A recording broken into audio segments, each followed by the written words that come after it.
परम पिता परमात्मा पूर्ण ब्रह्म सारी सृष्टि के रचनहार कबीर परमेश्वर जी की असीम रजा से आप सभी पुण्यात्माएं सत्संग सुनने के लिए उपस्थित हुई। जिन पुण्यकर्मी प्राणियों के युगों युगों के बहुत ही पुण्य एकत्रित हो जाते हैं उनको मानव शरीर प्राप्त होता है।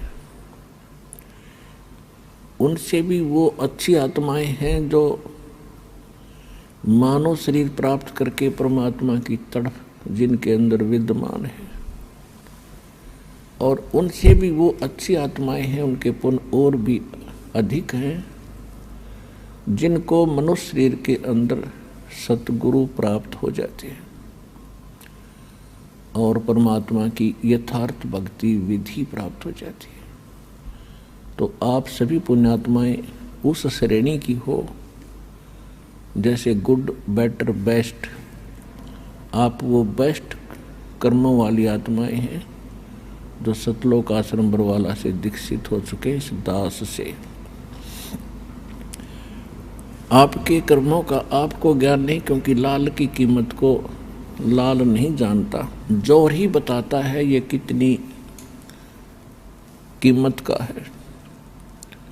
आप वो आत्मा हैं परमात्मा जिनके लिए युगों से भटक रहे थे।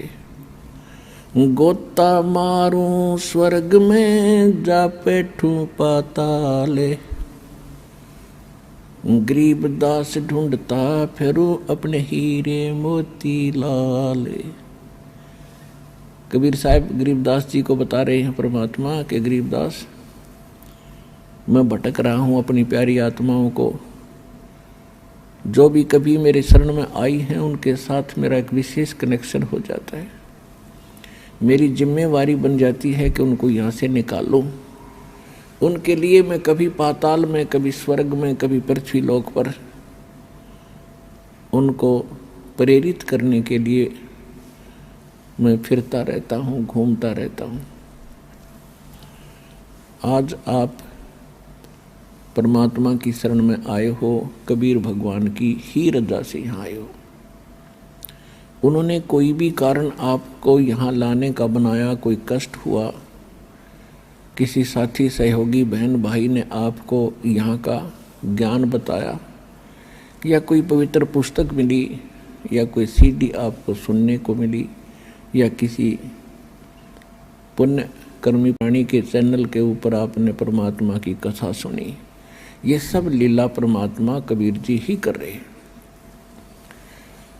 आप तो यहाँ इस काल के इस जुगाड़ में सारा जीवन खो देते हो।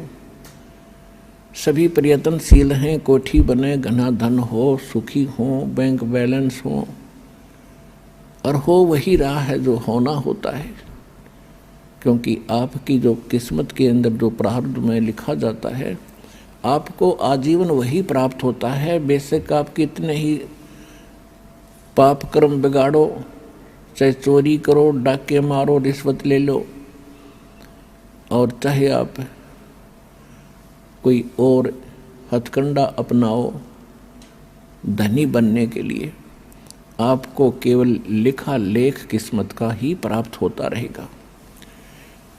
और पाप आप जो करोगे अधिक धनी बनने के लिए कहीं से पैसा एकत्रित भी कर लोगे, वो पैसा नहीं रहेगा। कोई सदस्य घर का बीमार हो जाएगा, कोई पशु खराब हो जाएगा, या कोई पैसे लेकर देखो ना, या कोई लूट लेगा कि चोरी हो जाएगी, और वो पाप ज्यों के तो रहेंगे, वो चोरी नहीं होते, वो आपने कुत्ते गधे सूअर बनकर फिर भोगने पड़ेंगे। तो पुण्यात्माओं परमात्मा का विधान है, ये किसी डूम बाट के गीत नहीं है। इन पर आपने घना जोर देना पड़ेगा, और जिस दिन आप समर्पित हो जाओगे कि कबीर इज गॉड, परमात्मा कबीर है, और इस धरती पर कोई ज्ञान नहीं, कोई भगवान नहीं, और ऐसा कोई सच्चा नाम नहीं, उसी दिन से आपका हाथ पकड़ लेगा परमात्मा। और जब आप भगवान के होगे फिर आपको चिंता क्या। सिर सौंप्या गुरु देव को, सफल हुआ ये शीश, नित्यानंद इस शीश पर आप बसे जगदीश। जब ये शीश मालिक को सौंप दिया तो ईब वो उसका हो गया, हमारा नहीं रहा। और उस धनी के शीश ने फिर जोखिम क्या, उसको कौन टच कर सकता है, उसको कौन डिस्टर्ब कर सकता है। तो आप उसके बनकर देखो। परमात्मा कहा करते थे, कबीर इस संसार को समझाऊं के बारे, ये पूछ पकड़ के बेड़ की भाई उतरा चावे पार। और परमेश्वर से प्राप्त ज्ञान के आधार से उन्हीं का ज्ञान गरीबदास जी ने बताया है। बेड़ पूछ को पंडित पकड़े, ये बादो नदी बिहंगा, गरीबदास वो भव जल डूबे, जा नहीं साध सत्संगा। परमात्मा कहते हैं, कबीर इस संसार को समझाऊं कै बार, और ये पूछ पकड़ के भेड़ की और दरिया से पार होना चाहते हैं। इन नकली गुरुओं ने, अज्ञानियों ने आपको भवसागर से पार होने की जो विधि बताई है, जो देवी देवताओं की पूजाएं, अन्य मंत्र जो सदग्रंथों में प्रमाणित नहीं है, वो शास्त्र विधि त्याग कर मनमाना आचरण है। वो साधनाएं जो आप कर रहे हो वो तो ऐसी हैं जैसे कोई मूर्ख और किसी भोली आत्मा को सलाह दे दे जो दरिया से पार होना चाह रहा हो, उसको ये कह दे कि ये भेड़ पकड़ ले, इसकी पूंछ पकड़ कर दरिया में घुस जा, ये तुझे परले पार कर देगी। आपको खूब पता है वो भेड़ की पूंछ पकड़ कर पार नहीं हुआ जा सकता। उसके लिए तो एक सुदृढ़ नौका चाहिए और फिर उसमें खेवट चलाने वाला भी ठीक आदमी, एक्सपर्ट हो, तब पार हुआ जाता है। तो परमात्मा कहते हैं कि ये भोली आत्माएं साधना तो शास्त्र विरुद्ध कर रही है और सभी बात करते हैं ऊपर पार होने की। इसी प्रकार गरीबदास जी कहते हैं कि भेड़ पूछ को पंडित पकड़े, ये विद्वान पुरुष गुरु लोग साधना शास्त्र विरुद्ध कर रहे हैं, वो भेड़ की पूंछ पकड़े बैठे हैं। और भादो नदी बिहंगा, भादवा के अंदर बहुत ज़्यादा वर्षा होती है और दरियाएं एक विशेष रूप धारण करके और फ्लो होकर चलती हैं, बड़े भयंकर पानी ले करके। तो कहते हैं उसमें से पार होना है आपने, और उसके लिए आप भेड़ की पूंछ पकड़े बैठे हो। गरीबदास व भवजल डूबे, जा नहीं साध सत्संगा, कि जिनको सतगुरु का सत्संग नहीं मिला वो भवसागर में डूब जाते हैं गलत साधनाएं करके। कबीर साहब कहते हैं, तीर्थ कर कर जग मर्या, उड़े पानी नाए, राम नाम जप्या नहीं फिर काल घसीटे जावे। कहते गंगा काठे घर करो, गंगा किनारे घर करो, और चाहे पीवो निर्मल नीर, मुक्ति नहीं सतनाम बिना, यों कह रे साहिब कबीर। काशी करवत लेत हैं, आण कटावे शीश, ये बन बन भटका खात हैं, ऐसे मिले नहीं जगदीश। पुण्यात्माओं, हम परमात्मा के लिए असंख्य युगों से भटक रहे हैं। जब से हम भगवान से बिछड़े हैं, उस सच्चे स्थान को, सुखदायी स्थान को, उस सुख सागर को छोड़कर हम इस काल की जोड़ी में आ गए, इस गंदे पानी में। उसी दिन से आत्मा को आभास है कि वो सुख पुनः प्राप्त हो, और उस सुख की प्राप्ति के लिए काल ने आपके ऊपर पर्दा डाल दिया, या त्रिगुणमय माया, रजगुण ब्रह्मा, सतगुण विष्णु, तमगुण शिव जी के अंदर से निकल रही एक ऐसी किरणें आपको अचेत कर देती हैं, आप पर इतना प्रेशर डाल देती हैं कि आप रोजी रोटी तक सीमित हो जाते हो। और फिर भक्ति के लिए कभी अंगड़ाई लेती है आत्मा, तो उसके लिए काल ने करोड़ों की संख्या में ये दूत बैठा रखे हैं काल के, जो गलत साधना बताते हैं, शास्त्र विरुद्ध भक्ति बताते हैं। अगर किसी की आत्मा भक्ति की तरफ प्रेरित होती है तो इन काल के दूतों के जाल में फंस कर अपना जीवन नाश कर जाती है। फिर इसने सोचा है कि निर्धन सोचता है कि मुझे धन घना हो तो मैं सुखी हो जाऊं। जिसके पास माया होगी वो सपने में भी सुखी नहीं हो सकता। ये याद रख लियो, दास के वचन नहीं, ये परमात्मा के वचन है। सुखी कौन होगा उसकी विधि बताते हैं। अब जो धनवान है वो ये सोचते हैं कि ये राजा लोग सुखी होंगे, राजनेता सुखी होंगे, इनको सोपन में सुख नहीं। ये सिर्फ एक छोटी सी प्रभुता पाकर इधर उधर से अटपट करके अपना जीवन व्यतीत कर रहे हैं। और हमने देखा कि ये बड़ी इनकी मौज होगी, आगे पीछे इनके गाड़ियाँ चलती हैं और पुलिस रहती है साथ में। ये सुख का साधन ही नहीं है। फिर ये राजा लोग समझते हैं कि देवता लोग सुखी होंगे स्वर्ग के अंदर। स्वर्ग में तो आग लग रही है। परमात्मा ने कहा कि ब्रह्मांड 2100 आग लगी है और कृत्रिमबाजी सभी ठगी है। देवता लोग समझते हैं कि इंद्र सुखी होगा, हमें सुख नहीं। इंद्र का सुख आपने बहुत बार पढ़ा भी और सुनाया भी है। इंद्र अपना समय पूरा करके स्वर्ग का राजा अगले जीवन में गधे की योनि में जाओगा, डेफिनेट, ये रूल है। तो खाक सुख उस इंद्र को। इंद्र सोचता है कि ब्रह्मा विष्णु महेश सुखी होंगे। इन ब्रह्मा विष्णु महेश की हिस्ट्री आप पढ़ के देख लो। श्री रामचंद्र रूप में विष्णु जी आए थे, सारा जीवन जंगल में धक्के खाए, फिर रावण के लट्ठम लट्ठा, और फिर आकर राजा बन गए। बच्चे कहीं आप कहाँ, वो जीव सुखी हो सकता है? और अंत कैसे हुआ था श्री रामचंद्र जी का? जब अपने बच्चों से मिलने की चेष्टा की तो पृथ्वी में धस गई वो सीता, तो पृथ्वी में समा गई और पुत्रों ने उससे बात करने से मना कर दिया। और फिर आकर के उन्हें सरयू नदी में जल समाधि ली, जिंदा डूब गया। तो क्या ये सुख है? विष्णु जी को सुख है? फिर श्री कृष्ण जी की हिस्ट्री देख लो। जेल में जन्म हुआ, मम्मा दुश्मन, कभी केसी, कभी चानौर, कभी जरासंध, कभी काल्यवन, लठ ले आएंगे। और अंत कैसा हुआ? श्री कृष्ण जी के सामने पूरा यादव कुल नाश हो गया, आपस में लड़का मर गया। और जो बुजुर्ग सबसे पीछे रह जा, सबकी मृत्यु देख ले, वो जीव सुखी नहीं होता। परमात्मा कहते हैं, भाई तन दर सुखिया कोई ना देखा, जो देखा सो दुखिया हो। उदय अस्त की बात करते हैं, मन सबका किया विवेका हो। सबका किया विवेका हो। भाई घाटे बाधे सब जग दुखिया, के गृहस्थी बैरागी हो।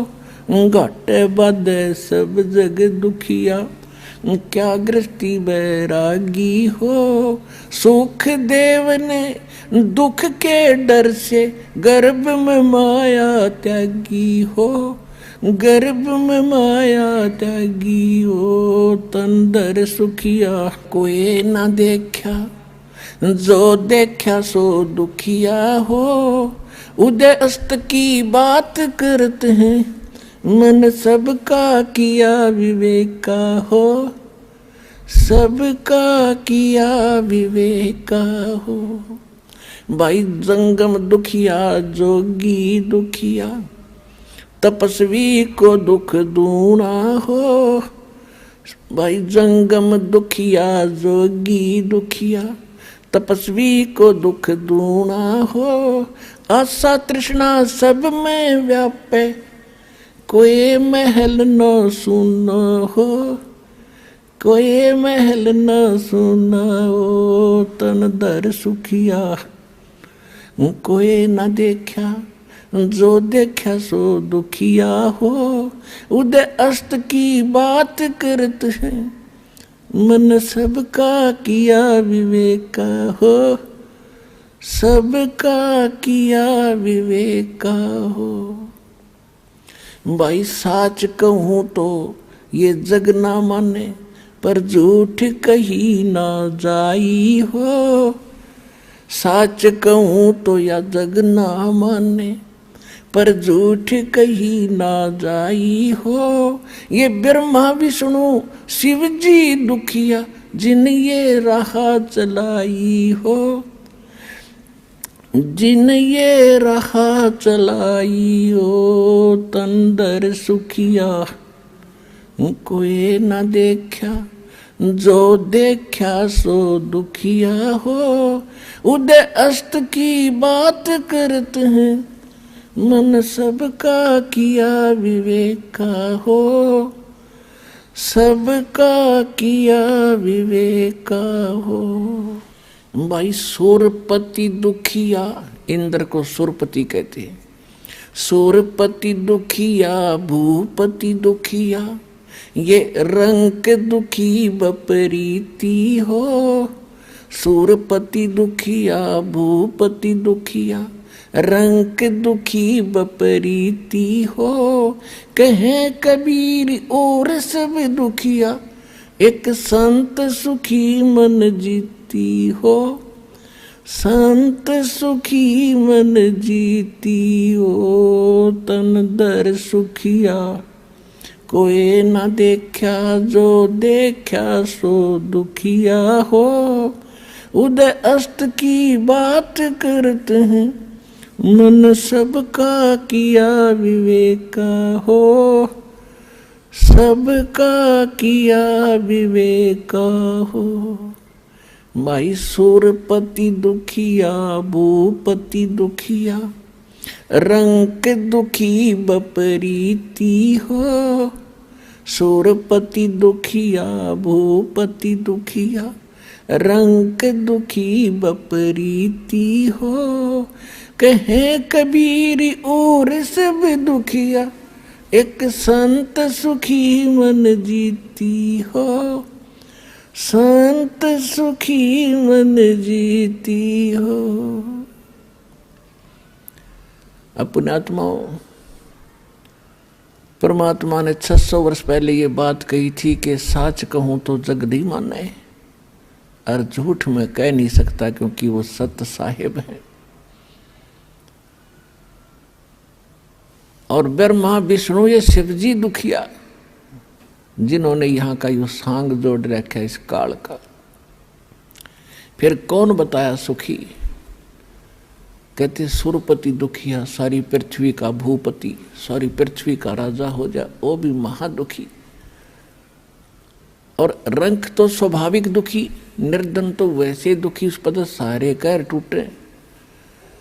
तो परमात्मा कहते हैं, कहे कबीर और सब दुखिया, एक संत सुखी मन जीती हो। संत कोई, संत माने संत सोए जो सीधा चले, सत भक्ति करे, सच्चा नाम जाप करे, वो सारे साधु और संत होते। साध संगत उन्हीं को कहते। तो जो भक्त सच्चा नाम लेके और मेरी शरण में आ जाएगा और इस मन पापी ने रोक ले, यहाँ की बकवादों की इच्छा ना करे, वो ही सुखी होगा। और फिर उसके साथ भगवान हो गया, और जिसके साथ परमात्मा है तो उसको फिर कष्ट कैसा। जैसे दास ने प्रारंभ में कहा सत्संग के कि एक बार आप इस परमात्मा को समर्पित होकर देखो। काल ने ऐसा जुल्म करवा दिया हमारे साथ में कि कबीर भगवान, और कौन सा कबीर, धानक और काशी वाला जुला, इसको परमात्मा मानना। इतनी छाती चाहिए आदमी ने, इतना दिल, लेकिन जचा के छोड़ देंगे कबीर इज गॉड।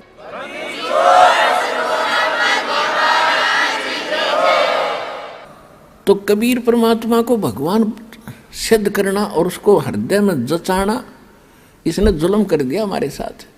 एक 4 ईंट लगा रखी उड़ा कुत्ते मुत्ते, वो भी भगवान है और सारे भगवान है। जांडी भी भगवान और तुलसी भी भगवान, कबीर भगवान नहीं। अरे फूटे भाग हमारे, ऐसे गुरु मिले हमें। तो अब आपको सतगुरु मिल गए हैं और सबके अज्ञान की आज धोती सी धोकर धर दी, इनकी पालिश तार दी। सच्चा ज्ञान आपके हृदय में जचा दिया और जच जाएगा। 9 मन सूत उलझिया, ऋषि रहे जख मारे, सतगुरु ऐसा सुलझा दे भाई, उलझे न दूजी बारे। परमात्मा खेल तो सारा आप ही कर रहे हैं, स्वयं ही वो सतगुरु हैं, स्वयं ही वो परमात्मा है। आज से 600 वर्ष पहले वो परमात्मा इस सारे ज्ञान को सुलझा कर धर गए थे, लेकिन हम अज्ञानी गुरुओं के फंसे रहे परमात्मा के सुलझे सालझे सूत को ना छेड़ा। हम वो टूटे फूटे अड़ंगे इकट्ठे करते रहे और उसी को सोचते रहे से हम अपना काम चलाएंगे। तो परमात्मा कहते 9 मन सूत उलझिया, 1 किलो सूत, 1 सेर सूत जो कच्चे धागे होते हैं, अगर वो उलझ जाना जुलाई का सारा दिन व्यतीत हो जाता था उसको सेट करने में। और जब वो टूट जाए उसमें गांठ पड़े और गांठ लग गई तो कपड़ा बना कर देते थे, तो वो उलाने देते थे, आधी कीमत देते थे कि इसका 6 तक गांठ लगा दी, इतना हम नहीं देंगे इसके पूरे पैसे। इसलिए दुल्हाओं के सामने वो सूत उलझ जाना सबसे बड़ी समस्या होती थी। उसको सुलझाए बिना वो अपना काम नहीं कर सकता, रोजी रोटी चले नहीं। और परमात्मा कह रहे ये तो 9 मन सूत उलझा कर धर दिया इन अध्यात्म मार्ग का। तो फिर उनसे पूछा कि परमात्मा फिर ये सुलझाएगा कैसे? तब कहा था सतगुरु ऐसा सुलझा देगा, उलझे न दूसरी बार। अब इस कलयुग में अध्यात्म ज्ञान नहीं उलझ सकता। कोई भक्ति करियो चाहे मत करियो, वो उसका भाग्य और दुर्भाग्य साथ होगा, ऐसा बना दिया है।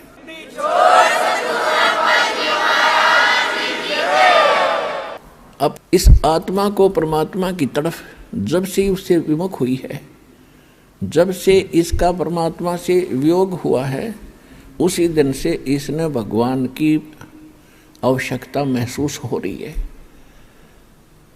फिर इससे हटकर फिर इन्होंने सोचा ये तो बताए। फिर इस आत्मा ने सोचा कि जंगलों में भगवान मिलेगा, वहाँ भी राजपाट त्याग कर चले गए। फिर पता लगा कि संत रूप में परमात्मा कभी भी कहीं भी प्रगट हो जाता है। और हम सुना करते थे, एक साधारण सी बात थी कि अभी भगवान पता ना किस रूप में आ जा, और किसी अतिथि का आए का घर पे अनादर नहीं करना चाहिए। किसी साधु संत के साथ हमने झगड़ा और वाद विवाद बदतमीजी नहीं करनी चाहिए। ना जाने परमात्मा किस रूप में आ जा। फिर वो निराकार कैसे था, हमारी बुद्धि पर पत्थर पड़ गए थे, इन इतना ज्ञान ठोक दिया था। परमात्मा के बारे में कैक है भी हमें ज्ञान नहीं था। तो इस तरफ में ये आत्मा परमात्मा के पाने के लिए, उससे वो सुख प्राप्त करने के लिए जो भगवान दिया करता है, जो उसके गुणों में हम सुनते और सुनाते रहे, वो नहीं मिलने के कारण हमने सभी पूजाएं भी की, उससे सुख ना मिला। फिर अन्य पूजाएं की, उनसे भी सुख नहीं मिला। हम फिर गुरुओं के पास गए, वहाँ से भी सुख नहीं मिला। तो हम नास्तिक हो गए कि भगवान है ही नहीं। लुटो खसोटो पाप करो, किसी तरह पैसा मिलो, कोठी बनाओ और बड़ी आसान शौकत बनाओ, या भूल और कर ली हमने, कर्म बिगाड़ दिए। और काल भगवान यही चाहता है, ये कितनी बकवाद करो, भक्ति करो तो झूठी करो और नकलियों की शरण में रहो, और सतगुरु शरण इनको मिले नहीं। 600 वर्ष पहले भगवान आए रहे, सारे संसार को न जहाज में बैठा कर ले जाते, एक बार में ही, बार दूसरी बार की तो बात खत्म। और हम फिर इतने वंचित रख दिए नकली गुरुओं ने। तो परमात्मा ने आज ये दया करी आपको शिक्षित किया। पुण्यात्माओं, या शिक्षा इस मानव की सबसे बड़ी दुश्मन है। इसने अहंकारी, अभिमानी, चोर और बेईमान बना दिया हमारे को, हमारी सारा नैतिकता खत्म कर दी। आप पीछे 3 युग देख लो, और 1950-60 से पहले, 50 से पहले के अपना भारत देख लो, कितने शिक्षित थे, कितनी नेक नीति थी, कितने सद्विचार थे। और आज कैसी आग लग रही है, या माया माया दिखाई देती है। और ये माया से जीव की सबसे बड़ी शत्रु है। कुछ दिनों में आपका कति समझ में आ जाएगी। अब जब हमारे साथ परमात्मा हो जाएगा तब माया आपके चरणों में रहेगी। माया दासी संत की उभे दे आशीष, विलसी और लातों छड़ी, सुमर सुमर जगदीश। कहते ये माया भगत की दासी हो जाएगी, चरणों में पड़ी रहेगी, और राम नाम रटते रहो, और इसने छड़ो यानी खूब प्रयोग करियो, आपका आज्ञा पड़ी रहेगी, और किसी तरह खर्चियो और खाइयो, लेकिन दुरुपयोग नहीं चलेगा। दान करें, आवश्यकता अनुसार प्रयोग करे, बाकी दान करे भगवान के चरणों में ला दे। और किया हुआ दान कभी व्यर्थ नहीं जाता, एक बहुत बड़ा मजबूत जहाज बनता है दान का। गरीबदास जी परमात्मा से प्राप्त ज्ञान को कहते हैं कि धर्म का नाश नहीं होता, चाहे विनाश से तीनों लोकों का नाश हो जाएगा। आपके द्वारा किए गए इस विधिवत पुण्य, शास्त्र अनुकूल सुपात्र को दिए हुए दान धर्म और पुण्य किए हुए, ये कभी विनाश में नहीं आते, आपके लिए जहाज बढ़ जाएगा। कहते हैं परमात्मा से पूछा किसी ने कि धर अंबर सब जावेंगे और विनसेंगे कैलाश, एकम एका होवेगा तब कहाँ रहे तेरे दास।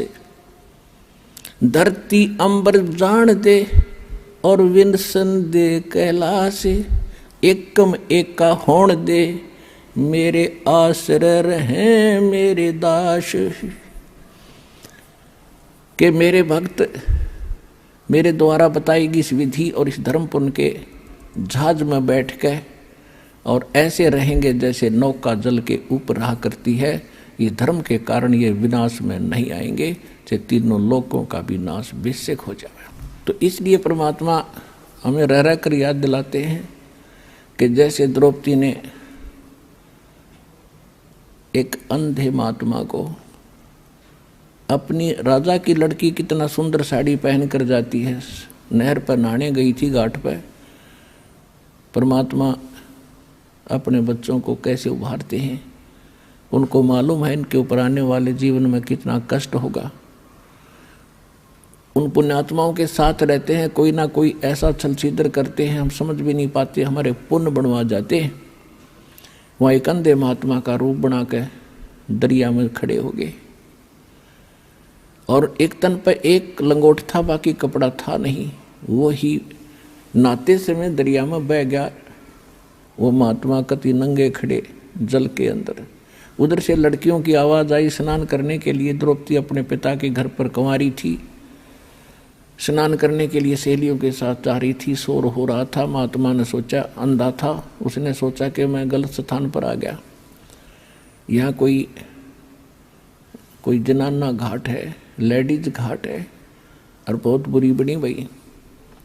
अब बाहर निकल नहीं सकता, कोई कॉपिन और नहीं, कोई कपड़ा लंगोट नहीं। उधर से द्रौपदी ने देखा कि महात्मा स्नान कर रहे हैं, जो उनके नहाने वाले स्थान से, घाट से जिधर पानी बह रहा था डाउन स्ट्रीम में 100-150 फुट की दूरी पर संत स्नान कर रहे थे। अब कहते हैं साधु दर्शन राम का और मुख पर बसे सुहाग। बोलेंगे भगवान की चर्चा करते हैं और दर्श उन्हीं को होते जिनके पूर्ण भाग। कबीरा दर्शन राम का, परमात्मा आवे याद और लेखे में वो समय बाकी का समय बर्बाद है। तो लड़की ने सोचा था कि महात्मा से चर्चा सुनूंगी, फिर उसने सोचा कि नहा रहे हैं, नहा लेने दो, तब तक मैं भी स्नान कर लेती हूँ। उन्होंने स्नान सुनून करके बाहर निकली, साड़ी बांध ली पहले वाली, नहा कर ताजी साड़ी बांध कर लड़की खड़ी हुई। उसने देखा महात्मा तो अभी भी जल के अंदर है, नहा नहीं रहा है, ये कुछ चीज खोज रहा है। फिर अपनी दिव्य दृष्टि से देखा लड़की ने कि बाहर कोई कपड़ा नहीं, महात्मा निवस्त्र है और शर्म के मारे ये बाहर नहीं आ रहा है। और ये महात्मा शर्मिंदा होकर के सारा दिन इसमें खड़ा रहेगा, जल में बाहर आ नहीं सकेगा। तो लड़की ने अपनी साड़ी में, राजा की लड़की कितनी कीमती साड़ी पहनती है, अंडरस्टूड है। और उसने ये भी इंतजार नहीं किया द्रौपदी ने कि किसी नौकरानी से कह दूं कि डाल दे कोई कपड़ा चुंदड़ी, नहीं, क्योंकि विवेक नाम इसी का होता है। उसको पता था कि मैं रोटी खाऊंगी तो मेरा पेट भरेगा, मैं अपने हाथ से दान दूंगी तो मुझे मिलेगा। तो उसी समय उसने अपनी ही साड़ी में एक 8-9 इंच का एक गठ, एक बिलात ऐसे कपड़ा फाड़ा और महात्मा के लिए जल में छोड़ दिया दूर से। सोचा इसके हाथ लग जाएगा, ये बांध लेगा, फिर बाहर आएगा। अब वो अंधा था, दिखाई दे नहीं था, वो साड़ी का टुकड़ा साइड से निकल गया और वो ऐसे हाथ मार रहा था, ऐसे ढूंढ रहा था।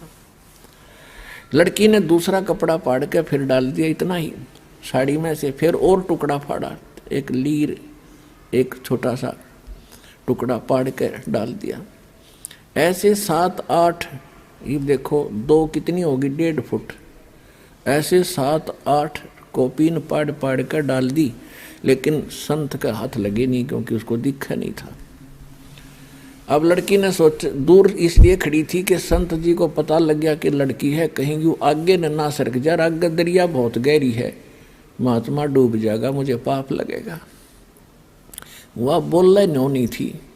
उसने सोचा एक बड़ी लंबी सी लकड़ी लाई उठा के और उसका एक और पाड़ के एक पलांत की, यानी 8-9 इंच कपड़ा उसका लपेट के, और महात्मा जहाँ से कर रहा था उसके आसपास कर दिया। उसके हाथ लगा, लगते उसने पकड़ा और क्या देखा उसमें, हाथ क्योंकि अंधे की आंखें हाथ होती हैं। उसने देखा यूँ वैसे बहकर आया हुआ कपड़ा नहीं है, ये किसी बेटी ने रहम किया है, अपनी विशेष साड़ी पाड़ कर मुझे दिया। तब कहते हैं साधु ने आशीष दिया, आशीर्वाद दिया कि बेटी आज तूने मेरा पर्दा रखा है, मेरी इज्जत रखी है, भगवान तेरा पर्दा रखे, तेरी इज्जत रखे, तूने गढ़ाए दे। कहते हैं साधु बोला सहज सुबह और जो चाहे सो कर दे। अब लड़की उस समय तो आ गई, क्योंकि परमार्थी प्राणी घना इस चीज के बारे में नहीं सोचा करते, क्योंकि वो राजा की लड़की, उसको सुख तो सारा था ही, वह नहीं सोचा मुझे तो सब कुछ प्राप्त है, बड़ी अच्छी बात है, संत तो आशीर्वाद दिया ही करते हैं, लेकिन वो आशीर्वाद ऐसे वैसे नहीं था। अब फिर वो लड़की का विवाह हुआ अर्जुन के साथ, कौरव में आपस में जुए में वो हार गए, द्रौपदी को भी जिता दिया। तब दुशासन ने सरेआम सभा के अंदर द्रौपदी की इज्जत लूटनी चाहिए, उसको बेइज्जत करना चाहा, नंगा करने के लिए। और वहां पर कौन बैठे थे, भीष्म पितामह, द्रोणाचार्य, कर्ण आदि तीन तो ऐसी हस्ती बैठी थी जो विशेष आदरणीय थी उन पूरे कौरव और पांडवों के लिए। एक विदुर थे उनके चाचा, पांडवों के, कौरवों के चाचा विदुर थे, और भी बहुत से लोग बैठे थे, सभासद बैठे थे। दुर्योधन ने दुशासन से कहा कि हम अंधे हैं, अंधों की संतान हैं, क्योंकि द्रौपदी ने एक दिन व्यंग कर दिया था दुर्योधन के ऊपर। राजा युधिष्ठिर ने शीशे का महल बनवाया था और दुशासन को आमंत्रित किया था सभी को कि आइयो हमने मकान बनाया, भोजन पाइयो। दुशासन की टक्कर लगी, शीशे में दिखा कौन, वो गिर गया। द्रौपदी खड़ी होकर हंस रही थी और कहने लगी अंधों के अंधे ही पैदा होते हैं। वैसे इस तरह की बकवाद हमने देखो शिक्षा इनसे ये लेनी चाहिए कि इस तरह के व्यंग हमने नहीं कसने चाहिए। और फिर भी एक लड़की ने स्वाभाविक देवर भाभी के हिसाब से उसने कह भी दिया था तो के बिजली गिर गई। इतना दुख मान गया वो साकेट व्यक्ति कि इसने ये शब्द बोल कैसे दिए, गंदा गंदे होते हैं, इसको मजा चखाऊंगा। पुण्यात्माओं, परमात्मा बताते हैं कि सोना सजन और संत ये टूट जुड़े 100 बार, दुर्जन और पाका कलश एक धक दरार। जैसे मटका होता ना गड़ा पक्का, वो एक बार थोड़ी सी क्रैक हो गया तो दोबारा नहीं सेट हो सकता, उसको कितना कुछ कर ले उसमें नारी की नारी वो पहचान रहेगी। ऐसे दुष्ट व्यक्ति एक बार नाराज हो गए वो सेट नहीं होते। और सोना और सजन अच्छी आत्मा और संत भक्त थोड़ी एक बार कवा सुनी हो भी गई तो कभी याद भी नहीं रखते मेरी इसकी कभी लड़ाई हुई थी, ऐसा स्वभाव होता है। जैसे सोने का कोई आभूषण है उसको टुकड़े कर दिए और फिर दोबारा उसको बना दिया जाता है आभूषण, उसकी पहचान भी नहीं रहती, ऐसा मेल खा जाता है। तो दुर्योधन जो था वो पाका कलश था, एक के बात पर इतना दुख मान गया कि नो कर दूंगा वह कर। तो उसका प्रतिफल लेने के लिए उसने सारा षड्यंत्र रच कर पांडवों से राज भी जीत लिया द्रौपदी भी जीत ली अटपट करके। अब दुशासन से कहा दुर्योधन ने कि इस द्रौपदी को नंगा करो और मेरे जांग पर बिठा दे नंगी करके। बता, सरेआम सभा में ये पंचायत थी। इस महाभारत इस ग्रंथ नाम पढ़ कर हमने आंखें फुड़वा ली। इसमें क्या विचार था? अब वहां सारी सभा बैठी, भीष्म पितामह, द्रोणाचार्य और कर्ण जैसे योद्धा, और भीष्म पितामह तो उनका दादा था, और द्रोणाचार्य गुरु, और कर्ण एक बहुत बड़ा योद्धा थे, और तीनों के तीनों ये वैसे भी सूरवीर थे। तो वहां किसी ने भी ये नहीं कहा दुर्योधन तो के जुल्म कर रहा है, अरे बेवकूफ ये क्या करने जा रहा है तू। देखो, सभा पंचायत के अंदर एक नियम होता है, जो नेक व्यक्ति हो जायज बात कहे, और कोई ना मानना तो उठ कर चला जा, सभा त्याग देनी चाहिए, वहां रहना भी दोष लगे। तो जब उन्होंने ये कर्म शुरू किया उसी समय विदुर खड़ा हुआ। विदुर ने कहा कि रे नालायक को क्या कर रहे हो तुम, अपनी बहू को और बेइज्जत कर रहे हो। कौरव और पांडव चाचा ताऊ के हो तुम्हारी और इसकी इज्जत में कौन सा फर्क है। बाहर के लोग ने कहेंगे अपनी इज्जत आप पे तार दी ने।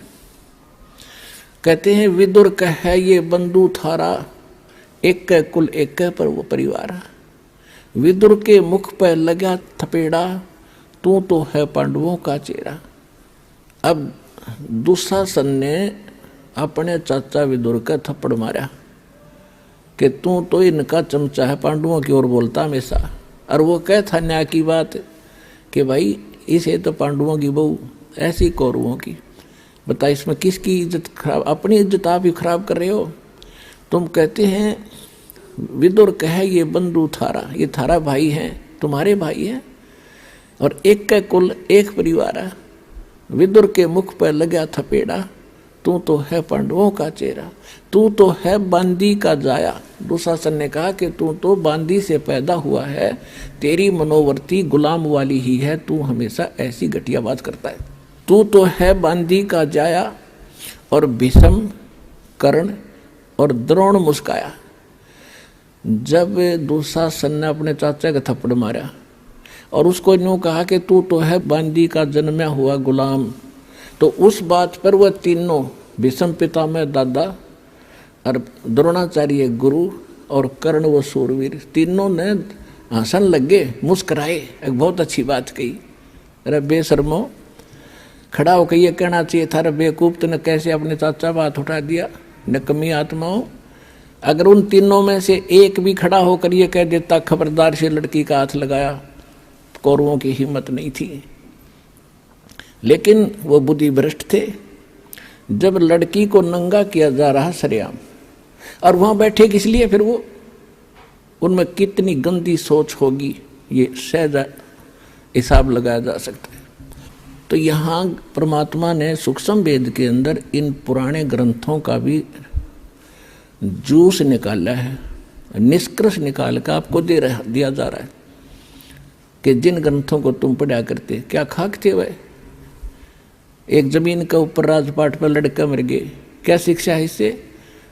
पता, वो जमीन यहीं रहेगी, यू लाल किला यहीं पड़ा है, और वह किधर धक्के खान जाओगे नरक में।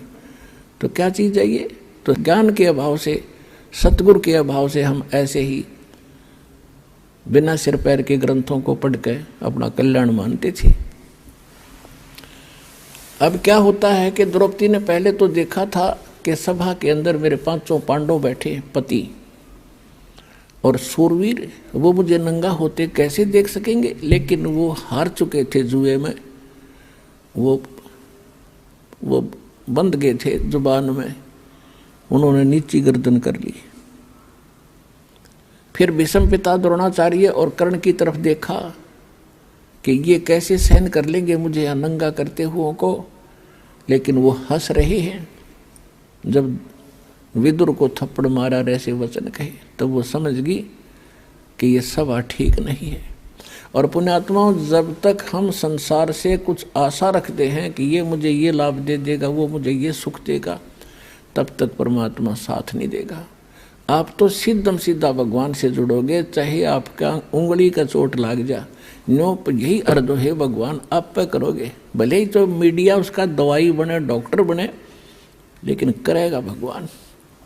आपने ऐसा भी देखा होगा, डॉक्टर खूब इंटेलिजेंट है और खूब प्रसिद्ध है, और एक व्यक्ति जाता है, उसके इंजेक्शन लगाता है, वो रिएक्शन कर जाता है और डॉक्टर के हाथों में मर जाता है। तो ये दवाई और डॉक्टर नहीं करते, या संस्कार काम करते। परमात्मा साथ होगा।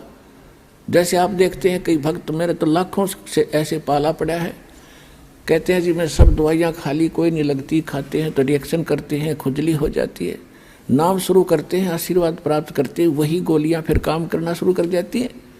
तो संस्कार से सब कुछ होता है। तो तब हम परमात्मा हमें पल पल में साथ देगा। छोटे से छोटा भी दुख और सुख आपको अनुभव करा देगा कि मेरे कारण दुख टला तेरा, जब रोज दिखेगा आपने। तो ऐसे जब द्रौपदी ने देखा कि ये कोई साथ दे नहीं रहे, तब भगवान याद आया।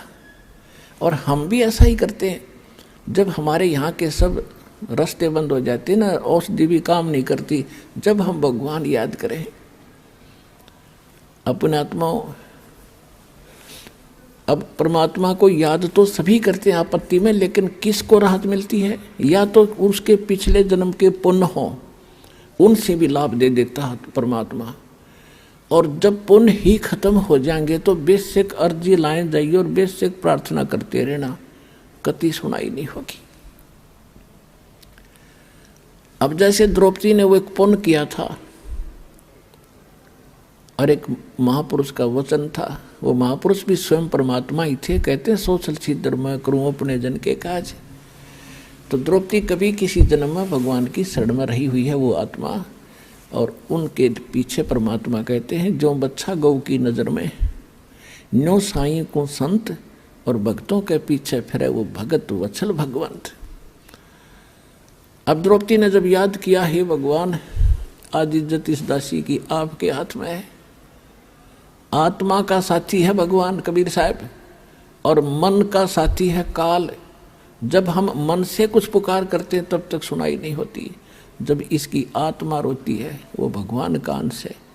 अब यहाँ से जब द्रौपदी ने पुकार की तो धर्मराज के दरबार में, जो यहाँ का न्यायाधीश अकाउंट रखता है, उसके दरबार में इसकी चीख गई, वहाँ गूंजी बुरी तरह। और धर्मदास ने तुरंत उस नंबर की वह फाइल खोली जिसमें उस आत्मा के कुछ पुण्य और पाप डिपॉजिट थे। देखना चाहा कि इस आत्मा का कोई ऐसा कर्म है जिससे मैं मदद करवा सकता हूँ।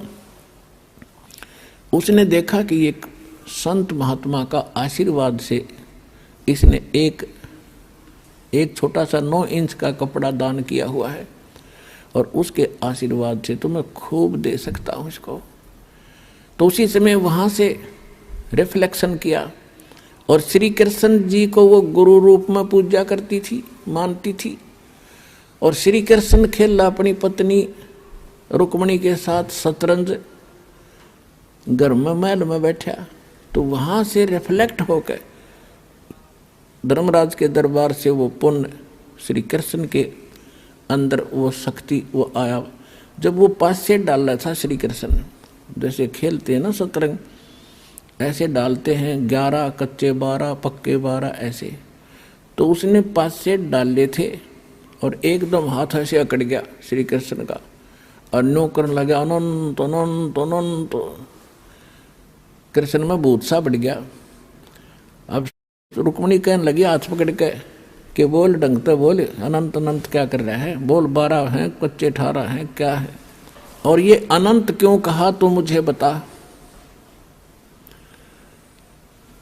तब परमात्मा ने उसकी दिव्य दृष्टि खोल दी। कहते हैं रुक्मणी कर पकड़ा मुस्काई, अनंत कहा मोको समझाई। अब श्री कृष्ण जी को परमात्मा ने चेतना दी, क्योंकि करता वही है, उसके हाथ में रिमोट है। वो कौन से इंस्ट्रूमेंट से, कौन सी तोप से, कौन सी मिसाइल से कौन सा काम ले, उसके हाथ में रिमोट है। तो श्री कृष्ण जी के अंदर परमात्मा ने वह पावर भेजी, वो पुण्य भेजा, और फिर वो तो वहाँ उसको दिखा दी कि द्रौपदी को दुशासन ने पकड़ रखा है और उसकी इज्जत खराब करना चाहता है। और तो वहाँ परमात्मा बुलवा रहे हैं श्री कृष्ण से कि हमरा भगत पे छोड़ी हुई, दुशासन ने द्रौपदी पकड़ी, हमरी भक्त सकल में सिखरी। हमरी भक्त पे छोड़ी हुई तो हमरा नाम न लेवे कोई। यदि भगत ही हानि में रहेंगे तो राम का नाम मिट जाएगा। अब वो तो लग गया खेलन, तंदे ही से पासा डारी और पहुंचे सुख समरूप मुरारी। अब हमने मुरारी नाम श्री कृष्ण का लिख रखा है। मुरारी का वास्तविक अर्थ है राक्षस का शत्रु। अरि माने शत्रु, मुरा माने राक्षस। तो सबसे बड़ा जो राक्षस हमारा कर्म है, पाप कर्म, और उस पाप कर्म रूपी राक्षस ने ना कृष्ण काट सकता, ना विष्णु काट सकता, ना राम काट सकता, ना ब्रह्मा विष्णु महेश, ना शिव, केवल एक परमात्मा कबीर भगवान काट सकता है। तो वो वास्तव में मुरारी है। जैसे वासुदेव श्री कृष्ण को कहते थे, वासुदेव नहीं है श्री कृष्ण। वासुदेव का अर्थ ही कुछ और होता है। वो तो वासुदेव का बेटा था। वासुदेव एक व्यक्ति था, लेकिन वेदों में वासुदेव परमात्मा का अलंकृत नाम है, उपमात्मक नाम है, जिसकी प्रभुता सबके ऊपर हो, जिसका वास सब जगह हो, उसको वासुदेव कहते हैं। तो ऐसे ही मुरारी। तो यहाँ गरीबदास जी की वाणी को समझने के लिए इस दास के इसलिए आवश्यकता पड़ी, परमात्मा ने ये बुद्धि दी। तो कह रहे हैं गरीबदास जी के रुक्मणी कर्म पकड़ा मुस्काई, अनंत कहा मोह को समझाई।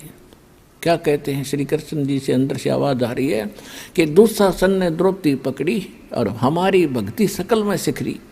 और जब हमारी भक्त पे छोड़ी हुई, हार में आ गई हमारा भक्त, तो हमारा नाम ना लेवे कोई। तंदे ही से पासा डारी। श्री कृष्ण तो वहाँ खेल रहा है और पहुँचे सतलोक से आके सुख समरूप मुरारी।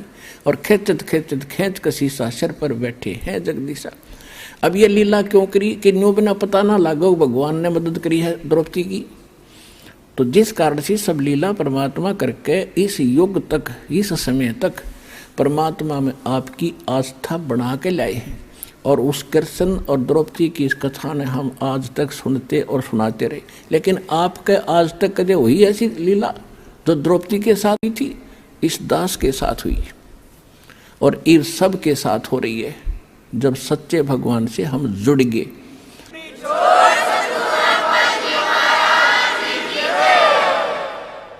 अब इसी प्रसंग को पूरा करते हैं। कहते खेचत खेचत खेच कसीसा और सिर पर बैठे हैं जगदीशा। द्रौपद सुता को दिन ने लीर जाके अंत बढ़ाए चीर। द्रौपद सुता के चीर बढ़ाए, शंख शंखों पार नहीं पाए। अब उसने खूब खींच खींच कर छक लिया दुशासन। दुशासन इतना तगड़ा आदमी था, कहते 1000 हाथियों जितनी ताकत थी उसमें। जैसे आजकल तो मशीन ये मोटर होती है, उनको हॉर्स पावर से उनको मापते हैं, उनकी ताकत को आंकते हैं। उस समय एलिफेंट पावर से तोला जाता था। 1000 एलिफेंट पावर जितनी ताकत पावर थी उसमें दुशासन में। और द्रौपदी कहते कोमल अबला, और जो भगवान के आश्रय हो गए, कहते न्यू रखूंगा अपने भक्तों को। अब कहते हैं एक कम एक का होण देर भी संदेह कैलाश, मेरे आश्रय न्यू रहेंगे मेरे दास। अब दुशासन के सामने द्रौपदी की औकात थी, एक झटके पता नहीं कहाँ पड़े जाके, और उसका पसीने आगे थक गया वो हार के, उसका चीर खत्म नहीं हुआ। अपने आत्माओं वो बात समाप्त हुई। कुछ दिनों के बाद श्री कृष्ण जब वहाँ आए पांडवों के पास, द्रौपदी ने पूछा कि हे परमात्मा, हे गुरुदेव, मुझ दासी पर आपने कौन से पुण्य की या कृपा करी जो मेरा चीर बढ़ा दिया। अब श्री कृष्ण जी को दिव्य दृष्टि दी भगवान ने। उसने देखा कि द्रौपदी, एक समय तू स्नान करने गई थी जब तू अपनी माँ के घर थी, विवाह से पहले कुंवारी थी।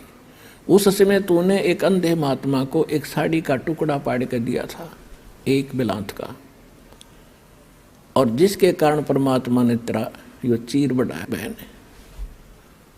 अब द्रौपदी का फिर वो रिमाइंड हुआ पिछली बात को, अच्छा हे भगवान, अब थोड़ी थोड़ी याद आती है मुझे कि सचमुच अब क्या कहती है द्रौपदी कि 1 लीर के कारण, यानी 3 फुट बाई 9 इंच के कपड़े के कारण, और मेरे बढ़ गए चीर अपार, और जब मैं पहले समझ लेती उस संत को तो सर्वस देती वार। ओए होए होए।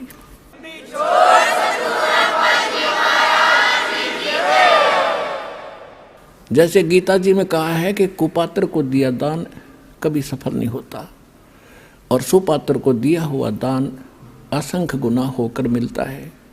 गुरु बिन माला फेरते, गुरु बिन देते दान, गुरु बिन दोनों निष्फल हैं, चाहे पूछो वेद पुराण।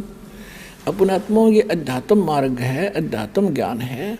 आप यहाँ विचलित हो जाते हो कि एक तरफ तो द्रौपदी ने कोई गुरु नहीं बना रखा था, उसने दान भी कर दिया, और यहाँ गुरु जी कह रहे हैं कि गुरु बिन माला फेरते, गुरु बिन देते दान, दोनों व्यर्थ हैं। अब देखो, ये भी कहा जाता है कि जैसे कर्म करेगा वैसा फल अवश्य मिलेगा। अब द्रौपदी ने दान किया, एक जरूरतमंद व्यक्ति को यानी सुपात्र को दान दिया, तो वो फल उसको मिला, लेकिन वो फल मिलकर भी निष्फल रहा, क्योंकि मोक्ष ज्यों का त्यों रह गया। और यदि वो गुरु पूर्ण बना करके फिर ये ऐसे दान भी करती तो मोक्ष भी होता और ऐसी आपदा भी टलती। तो इस प्रकार द्रौपदी ने फिर कहा, हे गुरुदेव, वो ऐसे महापुरुष थे, यदि मेरे 1 लीर के कारण और ये बढ़ गए चीरों पार, और इज्जत रही हुआ न्यारी, और जब मैं पहले जान लेती कि ऐसे महापुरुष हैं तो सर्वस देती वार, पता नहीं कितना दान कर देती, कितनी सेवा करती। तो भगवान आकर चले गए 120 वर्ष तक।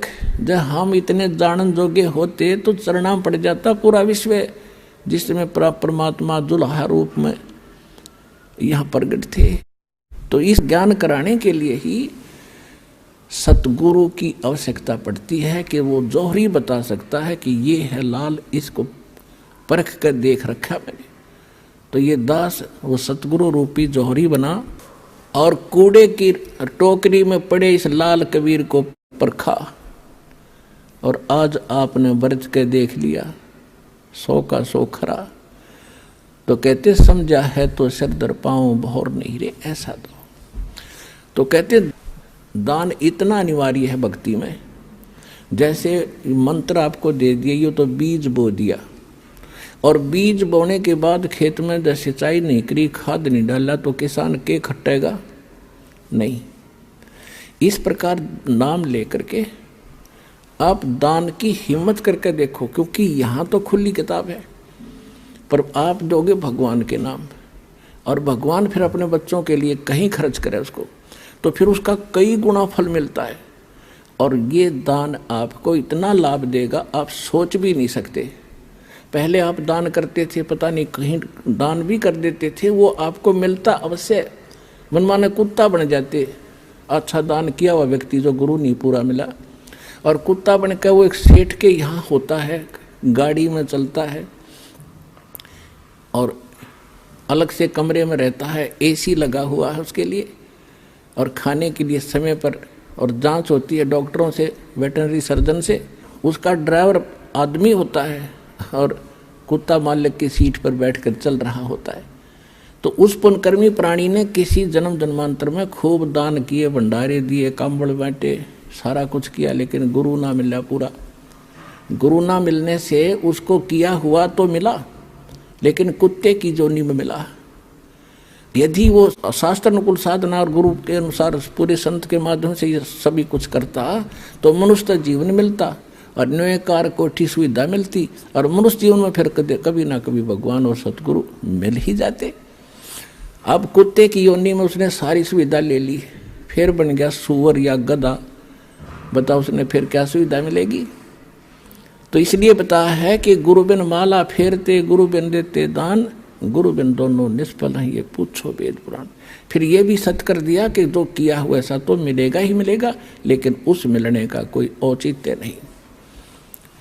वो मिलो चाहे ना मिलो, जब तक मोक्ष नहीं हुआ और आपका यहाँ से पीछा नहीं छूटा तो वो दान भी व्यर्थ है। तो आज आपको वो सतगुरु और वो स्थान मिल गया। अब कहते समझा है तो सिर दर पाओ, मोहर नहीं रे ऐसा था। ये संसार समझदा ना ही कहंदा श्याम दोपहरे नू, गरीबदास ये वक्त जाते रोगे इस पैरे नू। जो यहाँ नहीं आएगा सतलोक आसन बरवाला जिला हिसार से उपदेश नहीं लेगा दास से, तो ऐसे पछताएंगे बाद में जैसे कुत्ता, वो प्राणी मनुष्य जीवन को छोड़कर कुत्ते की योनि में जाकर रात ने ऊपर ने मुँह कर रोया करे, एक आधी बज उसको याद आया करे वो बातें, वो एक बहुत बड़ी बड़ी बाई। तो उस समय कुछ नहीं बनेगा, अब समय पर संभालो। परमात्मा समझाया करते थे, काशी करवत लेत हैं ये आण कटावे शीशे, बन बन भटका खात हैं यो मिले नहीं जगदीश। यानी जो साधनाएं आप कर रहे हो और सेक्रीफाइस भी कर रहे हो, हमारे धर्म गुरुओं ने ज्ञान था नहीं, रोजी रोटी के लिए ये संस्कृत पढ़ा करते, अच्छा धन कमाने के लिए शिक्षा ग्रहण करते थे ब्राह्मणों के लड़के। और ये पता लग जाता ये काशी विद्यापीठ से पढ़ कर आ रहा है तो उस आसपास की जनता उससे के पीछे हो जाया करती थी और उनका उद्देश्य केवल मनी मेक था। तो पहले काशी के अंदर विशेषकर जो ज़्यादा पैसे वाले व्यक्ति धार्मिक हिंदू होते थे, ये ब्राह्मण लोग उन्हीं को ज़्यादा कैच कराया करते। तो उनमें क्या था कि उन्होंने एक रूमर फैला दी कि भाई जो काशी में मरेगा वो तो जाएगा स्वर्ग में। और फिर एक उन्होंने बताया कि जो मगहर एक स्थान है उत्तर प्रदेश गोरखपुर के पास, उत्तर प्रदेश में गोरखपुर शहर के पास, अब उसका संत कबीर जिला संत कबीर नाम रख दिया उस क्षेत्र का। तो वो मगहर एक स्थान है, आज भी है। वहाँ का राजा था बिजली खां पठान। वो परमात्मा का शेष हुआ था। कैसे हुआ था कि वहाँ अकाल गिर गया था मगहर क्षेत्र में, उसकी राज्य में, और सारे जंतर मंतर करवा लिए थे, हाहाकार मच गई थी। तब किसी ने बताया था कि कबीर नाम के एक महापुरुष काशी में रहते हैं। काशी का राजा वीरदेव सिंह बघेल भी परमात्मा का शेष था। उसके मगहर के जो राजा थे बिजली खां पठान, वो बिजली खां पठान ने पता लगने के बाद परमात्मा को प्रार्थना करके अपने घर लाए थे मगहर में। तो परमात्मा के आशीर्वाद मात्र से वहाँ इतनी गजब की वर्षा हो गई थी, सारा पानी पानी भर दिया था। लंबी कथा पहले फिर कभी सुनाएंगे। अब ये सिर्फ एक जो आज विशेष सत्संग का कुछ अन्य है, जिससे प्रभावित होकर के वो मगहर के सभी हिंदू, और उसमें 50-50 हिंदू और मुसलमान है। मगहर नगर में एक कस्बा सा है मगहर, जैसे बरवाले से भी छोटा, तो उसमें और छोटा गांव सा था। तो उसमें 50-50 हिंदू और मुसलमान हैं। सारे के सारे परमात्मा के शिष्य हो गए, क्योंकि सारे मरे थे, तड़फे थे, कति एक एक दिन गणे थे, घास फूस खाकर जीवन व्यतीत कर रहे थे। तो सब ने परमात्मा की दीक्षा ली। बिजली खां पठान ने भी मस्तक टेक दिया। और वहाँ कहते हैं मुसलमान, एक मुसलमान था, उसके संतान नहीं थी, 60 से ऊपर उम्र होगी थी दोनों की। तब परमात्मा से अर्ज करी थी, परमात्मा ने आशीर्वाद दे दिया था, बेटा यह भी समस्या तेरी हल हो जाएगी। 10वें महीने लड़का हो गया। उसका आज पूरा मोहल्ला बना हुआ है, पूरा सैकड़ों घर। उसका नाम रखा हुआ मगहर में मोहल्ला कबीर करम। मोहल्ला कबीर करम, यानी करम माने कृपा, रहम। कबीर परमात्मा की रहमत का प्रसाद रूपी यो मोहल्ला, ये सारे उसके आशीर्वाद से हम आज विद्यमान हैं। हम गए थे वहाँ पर, हम वहाँ गए थे, अब 2-3 बार देख कर आए, संगत को भी लेकर गए, ताकि आने वाले समय में वो प्रत्यक्ष दृष्टा मेरे साथ गए थे भक्त, अपने भाई बहनों को विश्वास दिलाएंगे कि सचमुच ऐसा है, हम देख कर आए थे। तो वो बिजली खां पठान उनका शेष हो गया। और काशी के जो पंडित जी थे, इन ब्राह्मणों ने एक अफवाह फैला रखी थी कि जो मगर मरेगा वो गधा बनेगा, क्योंकि उस मगर की पृथ्वी को भगवान शंकर जी ने श्राप दे रखा है। वहाँ जो मरेगा वो गधे की जुन्नी में जाएगा। और साथ में उस मगर के साथ से एक दरिया बहा करती थी, उसका आमी नदी नाम था। अब भी है वो दरिया, अब भी है, लेकिन वो सूखी है, थोड़ा पानी चलता उसमें। तो वह कति सूख गई थी। कहते हैं भगवान शिव ने उसको श्राप दे दिया, उसका पानी खत्म कर दिया। ठीक है, अब वो सूखी पड़ी थी। उस मगर के नीचे का पानी खराब है, वहाँ नहीं था उस समय। तो ये समस्या उनको बनी रहती थी। उधर से परमात्मा कहा करते थे कि भाई जो आपके धर्मगुरु कह रहे हैं कि जो मगर मरेगा वो गधा बनेगा और नरक में जाएगा, और जो काशी में शरीर छोड़ेगा वो स्वर्ग में जाएगा। परमात्मा कहा करते थे कि भाई पुण्य करने वाला और पूरे गुरु से जो मंत्र लेकर शास्त्र अनुकूल साधना करने वाला, वो कहीं पर भी मरो वो अपने उस इष्ट धाम में जाएगा। ये आपको भ्रमित कर रहे हैं, झूठ बोल रहे हैं तुम्हारे गुरुजी। तो वहाँ क्या करते थे, काशी के अंदर इस बात को सिरोधार्य करके हमारे पूर्वजों ने, समझदार व्यक्तियों ने ये सोचा कि भाई मरना तो है, वृद्ध हो गए, और क्यों ना हम काशी में चले जावा, काशी क्षेत्र में, बनारस में, और वहाँ मृत्यु हो जाए तो स्वर्ग तो चले जाएंगे। तो उन्होंने अपने बच्चों से कहा कि बेटा हम वृद्ध हो गए, हमारी व्यवस्था कर दो, हम वहाँ रह लें धर्मशाला वगैरह में, और कभी भी प्राण छूट जाएंगे हम स्वर्ग तो चले जाएंगे। तो माता पिता के लिए बच्चे कुछ भी करने को तैयार होते हैं। उनको मालूम है कि इन्होंने तुम्हें कैसे पाला पोसा है, और ये 2 वर्ष 4 वर्ष के हैं, इनको वहाँ छोड़ दिया। धर्मशालाओं में रहने लग गए, फिर उन धर्मगुरुओं से कथाएं सुनते तो वहाँ रहने लगे। तो उन धर्मगुरुओं ने एक स्कीम बनाई कि भी अपने अपने क्षेत्र के व्यक्तियों को तुम अपने घर रख लो, इनको वहाँ क्या करेंगे, इनका जो वहाँ खर्चा होता वो खर्चा हम ले लेंगे, और ये हमारे यहाँ कथा भी सुनते रहेंगे। 2-4 आदमियों की रोटी बनती है, 2 ये भी खा लिया करेंगे। तो उन्होंने ऐसा उन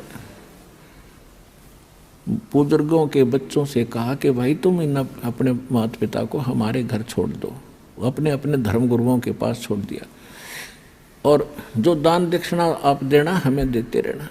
तो उन्होंने तो खुश हो गए, भाई ठीक है, रोज कथा सुना करेंगे, गुरुजी के दर्शन करेंगे। तो उन्होंने उन धर्मगुरुओं ने यो सरदर्द मोल ले लिया। अब एक धर्मगुरु के उस मकान में 50-50 बुढ़े बुढ़िया बैठ गया आके लालच में।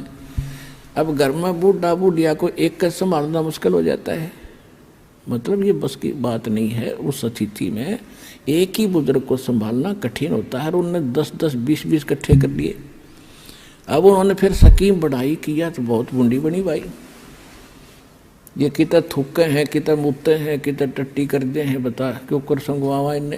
तो उन्होंने क्या स्कीम बनाई, मीटिंग करी गुप्त कि गंगा के किनारे, गंगा दरिया के किनारे एक आरा लगा दिया, करौत जो लकड़ी काटने का होया करे, वो आदमी काटने के लिए, और वो उनको गुप्त रख दिया। ऊपर जैसे एक गुफा सी बना दी, और गुफा की आर्च बना दी, आर्च के अंदर से वो करौत ऐसे आवे और उन्हें काट कर उल्टा चला जावे। ऐसा उनका कंट्रोल हैंडल थोड़ा 100-150 फुट दूरी पर रस्से बांध कर बना दिया। और फिर उनको मैं एक रूमर फैला दी, अफवाह फैला दी कि भाई भगवान की तरफ से करौत आता है, और जिन्होंने जल्दी स्वर्ग जाना है उसकी फीस रख दी 50-100 रुपये, कि जो जल्दी गड़ा कटावेगा 100 रुपये में दो, हम फिर दान पुण्य करेंगे इनके जाने के बाद, और ये स्वर्ग चले जाएंगे। तो माता पिता ने अपने बच्चों से कहा कि बेटा जल्दी काम बने है 100 रुपये में। तो माँ बाप बच्चा ने सोची भाई ठीक है, माता पिता की यही इच्छा है तो कोई बात नहीं। तो हमने वो गल कटवाना भी मंजूर कर लिया परमात्मा पाने के लिए। और वो एक कसाई आरा लगा दिया वहाँ मानस काटने का, वो भी स्वीकार कर दिया और उसकी तो घड़ी महिमा गा दी इन्होंने। तो परमात्मा कहते हैं जहाँ भी सुनते हैं वही नो कहे काशी में करो तो आगा भगवान की तरफ से, वहाँ तो गला कटवा ले सीधा स्वर्ग में जाता है। परमात्मा कहा करते ये थारे गुरु धर्म गुरु क्यों ना कटवाते अपना गला, ये क्या करेंगे जब स्वर्ग में सीधे ये जाओ है तो ये आड़ा पीछे टिंडे लेंगे, स्वर्ग में सारा सुख है ये आड़ा काम का धोती दो दुनिया की। तो कहा करते ये झूठ बोल रहे भाई सारी। फिर भी परमात्मा दूसरे तरीके से समझाते हैं, काशी क्रोत लेते हैं वहाँ जा कटावे सी से और बन बन भटका खाते हैं, भाई ऐसे नहीं मिले जगदीशे।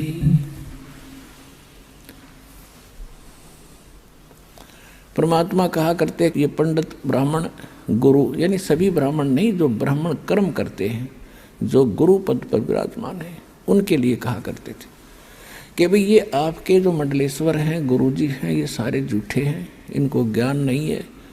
और भाई अगर मगर मरने से यदि नरक में जाता है प्राणी तो मैं मगर मरूंगा, अनाउंसमेंट करवा दी परमात्मा ने कि भी इस दिन मैं मगर मरूंगा और उसके लिए प्रस्थान कर दिया। 120 वर्ष की आयु थी परमात्मा की उस समय, 120 वर्ष। और 120 वर्ष की आयु में 200 किलोमीटर पैदल चल कर गए। तो कहने का भाव ये है हर एक बात से पता चलेगा वो क्या थे। तो जब उन्होंने ये पता लगा, बिजली खां पठान को पता लगा कि गुरुजी यहाँ आ रहे हैं और यहाँ अपना शरीर छोड़ेंगे, और उधर से वीरदेव सिंह बघेल काशी नरेश को पता चला कि गुरुजी वहाँ जा रहे हैं अपना अंतिम सफ़र करने के लिए इस शरीर का, यानी वहाँ शरीर छोड़ेंगे।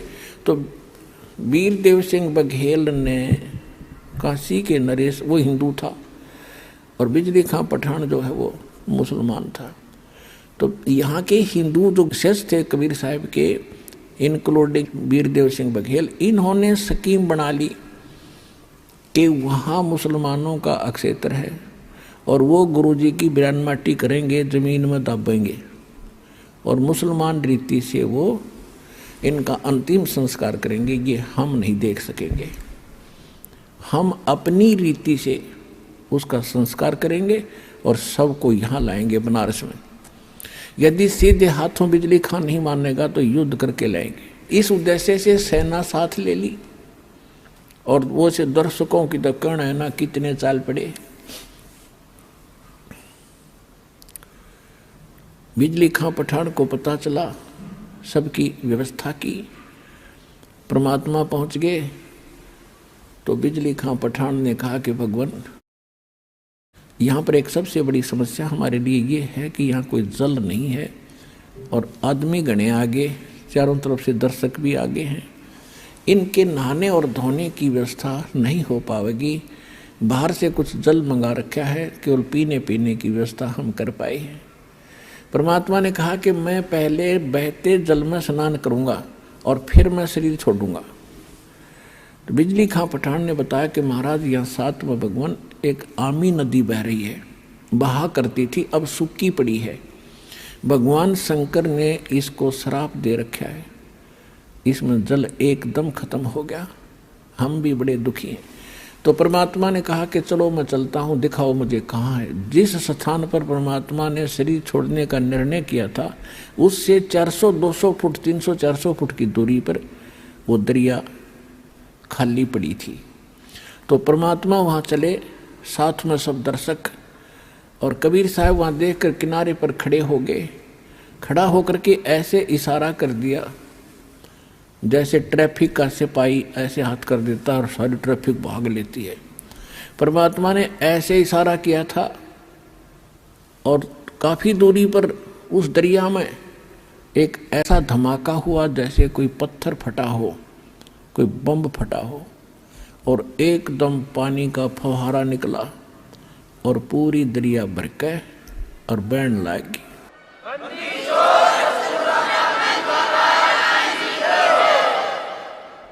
ऐसा निर्मल जल सतलोक से भेजा भगवान ने। वो तो बहाना था, खुड़के दुड़के गाते। तो फिर सब ने स्नान किया और नहाए धोए। परमात्मा ने कहा कि भाई बिजली खां पठान, एक चद्दर नीचे बछाओ, इस पर लेटूंगा, एक चद्दर में ऊपर ओढ़ूंगा। तो परमात्मा के लिए एक चद्दर बछा दी, उसके ऊपर सुगंधित फूल डाल दिए 1-1 इंच मोटे, कि गुरु जी इस पर लेटेंगे। तब परमेश्वर ने पूछा कि बिजली खां पठान, कि बिजली खां पठान मुसलमान भी अपनी सेना ला कर खड़े कर रहने 100 फुट की दूरी पे, और वीरदेव सिंह बघेल काशी का हिंदू राजा, वो भी 100 फुट दूसरी साइड में पूरी सेना की सतर्क खड़ी, अपने हथियार में जकड़े हुए, और दर्शक बीच में बैठे। परमात्मा ने पूछा, दोनों बिजली खां पठान और वीरदेव सिंह बघेल सामने खड़े आपस में गुरु जी के पास में। परमात्मा ने उनकी तरफ नजर करके कहा कि भाई ये सेना किस लिए लाए हो तुम दोनों? दोनों शर्मा गए, नीचे को गर्दन कर ली, बोले नहीं। तो दूसरे लोग होते हैं हिंदू मुसलमान, तो मुसलमान कहने लगे जी आपकी मृत्यु के उपरांत हम आपके सबका अंतिम संस्कार मुसलमान रीति से करेंगे, अगर ये हिंदू नहीं मानेंगे तो हम इनके साथ युद्ध करेंगे। हिंदू कहने लगे हम इनको मुसलमान रीति से ये अंतिम संस्कार आपका नहीं करने देंगे, और ये नहीं मानेंगे तो सेना इसीलिए ला रखी है कि हम युद्ध करके जबरदस्ती ले जाएंगे। पुणात्माओं, उस समय भविष्य वक्ताओं ने ये भविष्यवाणी कर रखी थी कि इस वर्ष में एक भयंकर ग्रह युद्ध छिड़ेगा और बहुत जनहानि होगी। अब परमात्मा ने वो कहर टालना था। यदि मालिक समर्थ ना होते तो लड़का मर जाते, हिंदू और मुसलमान कत्लेआम हो जाता। परमात्मा ने कहा कि खबरदार, जब तुमने जरा सा भी झगड़ा किया, जब तुमने झगड़ा किया, दोनों को 3 तलाक, हिंदू और मुसलमानों को 3 तलाक मेरा। फिर भी सुन लो, मेरे शरीर को चाहे 2 भागों में बांट लेना बेटा, तुम लड़ियो ना, मेरा काला मुंह हो जाएगा। अब वो ऊपर से तो सब हाँ भर रहे थे, अब ठीक है जी, लेकिन अंदर से ये था कि एक बार शरीर छोड़ दें गुरुजी, फिर हम आप देख लेंगे। अब वो तो अंतर्यामी थे, सारे जाने थे इनमें केक को बदबरी पड़ी है। एक चद्दर नीचे बिछी थी, लेट गिरे, एक ऊपर ओढ़ ली। कुछ देर के, कुछ ही सेकंड के बाद परमात्मा ने ऊपर आकाश में जा रहे थे, शरीर जा रहे थे, वहां से आकाशवाणी की कि भाई उठा लो चद्दर, हटा दो पर्दा, इसमें नहीं है मुर्दा। इतनी जोर की आवाज आई, गुरुजी की आवाज, ऊपर देखा सबने कि परमात्मा तो वो जा रहे हैं, वो जा रहे हैं, कितना तेज शरीर है उनका। और चद्दर उठा के देखा, जितना शरीर था उतने सुगंधित फूल बन गए उस मालिक के पूरी। वो तो मालिक लीला थी, सह शरीर चले गए।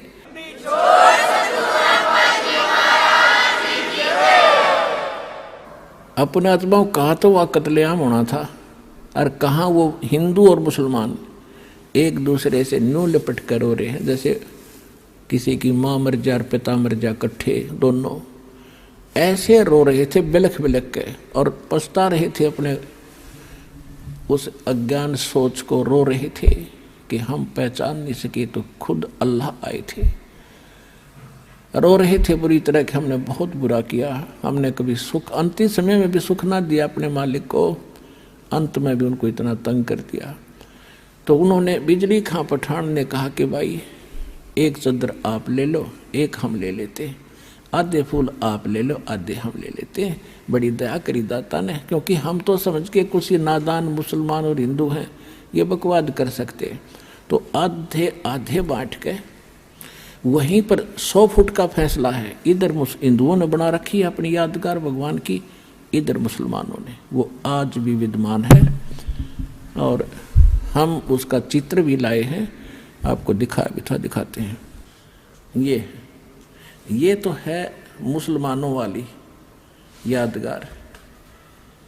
इसमें थोड़ा सा क्षेत्रमंद इसके अंदर भी जाकर आए थे, और इधर ये गेट है मुसलमानों का, और इसकी आड़ में इस साइड में एक और गेट है, वो हिंदुओं के लिए है।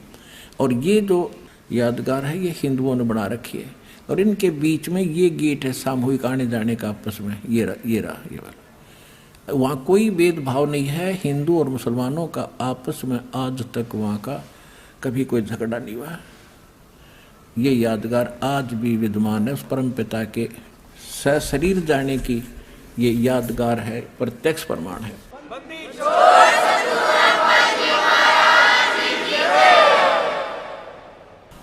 अपनात्माओं, बिजली खां पठान ने 500 बीघा जमीन हिंदुओं की यादगार के नाम दे दी वहीं पर, और 500 बीघा दे दी मुसलमानों को। जहाँ पर कबीर पंथ का एक वहाँ आचार्य महंत रहता है, दास वहाँ देख कर आया है, और काशी चौरा के अंतर्गत उसका प्रबंधन है। गरीबदास जी महाराज ने परमात्मा की महिमा को कलम तोड़ बताया, लिखा है। अपने आत्माओं, जैसे यहाँ काल ने कितना भयंकर जाल बना रखा है। आप जब यहाँ से चलते हो उसके बाद काल के एक जबरदस्त जाल ऊपर है।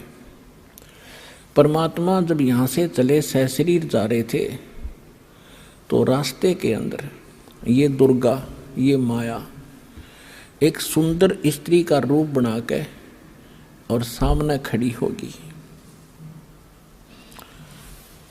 और परमात्मा से कहने लगी कि आप बहुत सुंदर हैं, आप बहुत अच्छे हैं, आप बड़े अच्छे देव हैं, और मेरा यहाँ बहुत अच्छा सुंदर महल है, मेरा बहुत अच्छा मकान है, और देख मैं कितनी सुंदर हूँ, और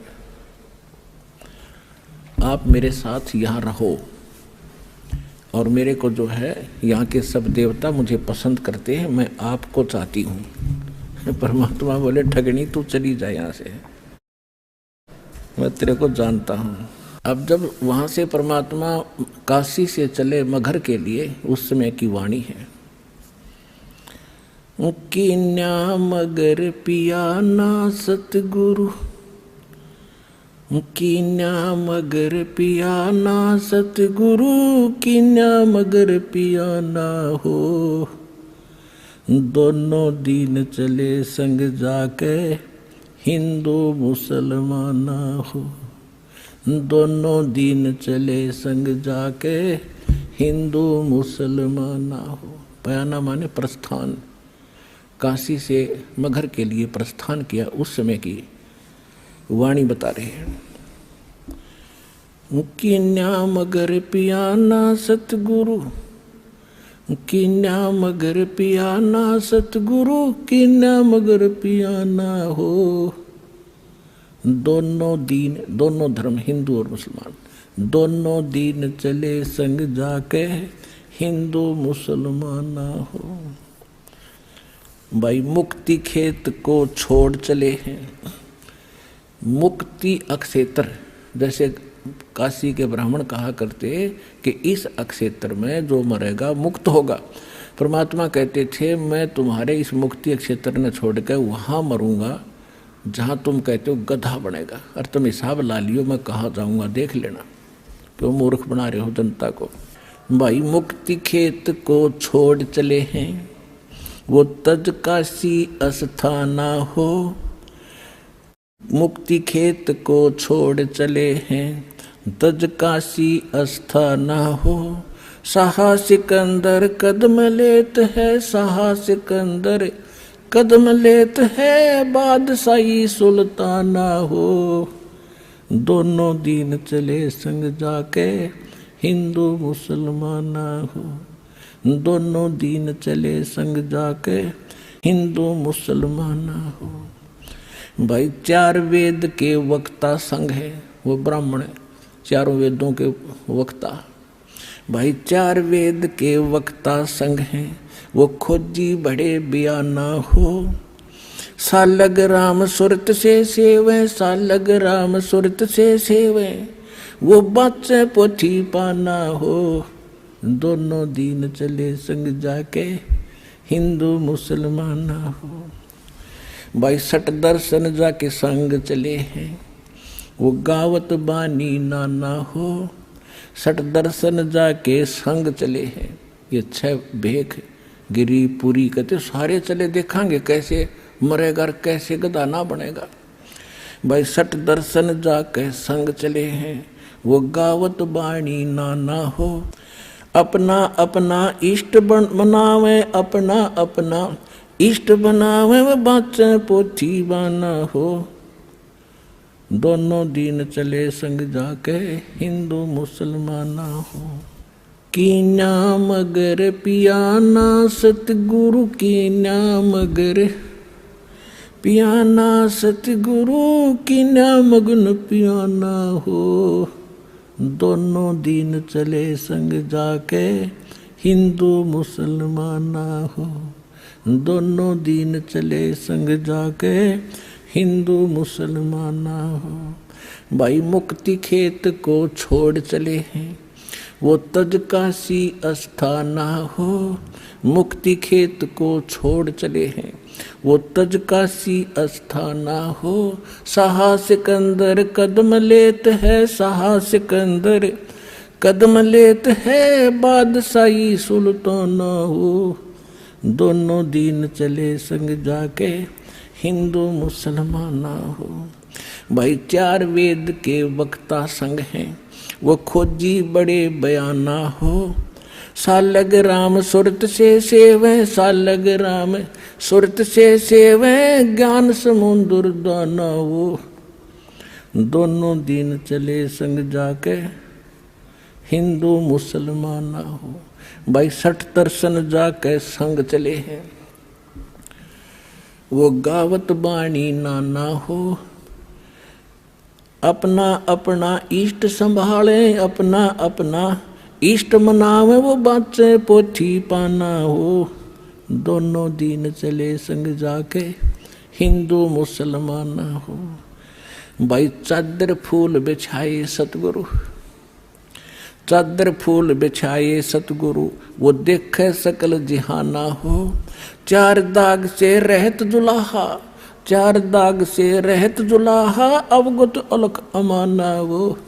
दोनों दिन चले संग जाके हिंदू मुसलमाना हो। दोनों दिन चले संग जाके हिंदू मुसलमाना हो। भाई वीर सिंह बघेल लाग करे बेनती, वीर सिंह बघेल लाग करे बेनती, वो बिजली खान पठाना वो। 2 चादर बख्शीश करी है, 2 चादर बख्शीश करी है, दीना ये परवाना वो। दोनों दिन चले संग जाके हिंदू मुसलमाना हो। भाई नूर नूर निर्गुण पद मेला, वहाँ देख बहे हैराना हो। पदलोलीन बहे अविनाशी, पदलोलीन बहे अविनाशी, वहाँ पाया पिंड न पराना वो। दोनों दिन चले संग जाके हिंदू मुसलमाना हो। भाई शब्द स्वरूप साहेब सरबंगी, वो शब्द शब्द समाना हो। दास गरीब कबीर अरस में, उसके फर्क ध्वजा निशाना वो। दोनों दिन चले संग जाके हिंदू मुसलमाना हो।